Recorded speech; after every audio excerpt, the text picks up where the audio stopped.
আজ তাহলে আমি তোমাদের সাথে দ্বিতীয় রেসিপিটা শেয়ার করি। ডালের বড়ির ঝোল কিভাবে আমি রান্না করেছিলাম। নমস্কার বন্ধুরা, সবাই কেমন আছো? নতুন আরেকটা ভিডিওতে তোমাদের সবাইকে স্বাগত জানিয়ে শুরু করছি। তো আমি প্রথমে কড়াইতে সরিষার তেল গরম করে পেঁয়াজ বাটা, রসুন বাটা, আদা বাটা, জিরা বাটা, ধনে বাটা আর লঙ্কা বাটা, কাঁচা লঙ্কা দিয়েছি আমি এখানে।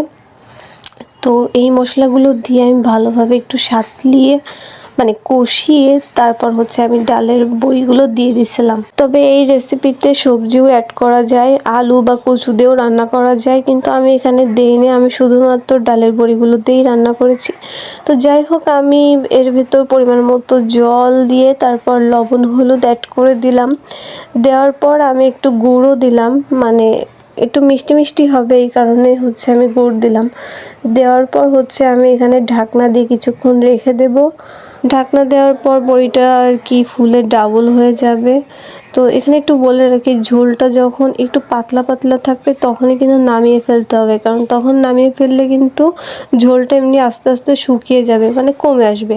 কিন্তু একদম শুকিয়ে যখন নামিয়ে ফেলবে তখন কিন্তু ঝোলটা একদম থাকবে না, তখন বড়িটাও কিন্তু শক্ত হয়ে যাবে, খেতে ভালো লাগবে না ভাতের সাথে। তো এই জন্য একটু ঝোল থাকা অবস্থায় নামালে ভালো লাগবে। তো এরপর আমার কিন্তু হয়ে গেছে রান্নাটা। আমি একটু আটা দিয়ে দিলাম ঝোলটা একটু গামাখা করার জন্য। তারপর গরম মশলা দিয়ে দিলাম। দেওয়ার পর আমি এখানে ঝোলটা এইরকম অবস্থায় নামাবো, আর জাল করব না। আমরা ডালের বড়ি রেসিপিটা এইভাবেই রান্না করে খাই, আবার ডালনা হিসাবেও রান্না করে খাই। সেটার রেসিপি আমার আগে দেওয়া আছে ফেসবুক পেজে। কিন্তু তোমরা কে কীভাবে এই রেসিপিটা খাও আমাকে জানিও, কারণ অঞ্চলভেদে কিন্তু এক এক জায়গায় এক এক রকমভাবেই রান্না হয়। তো সব রান্না যে সবাই জানে এর কোনো মানে নেই। তো নিশ্চয়ই আমিও তোমাদের থেকে কিছু শিখছি, আর তোমরাও আমার থেকে কিছু হলেও শিখছো, তাই না? তো যাই হোক, আমি যেভাবে রান্না করি সেটাই তোমাদের সাথে শেয়ার করি। আর এটা আমাদের ফ্যামিলিগত রান্না, আমরা যেভাবে মায়ের কাছ থেকে দেখে দেখে রান্নাটা শিখছি সেটাই।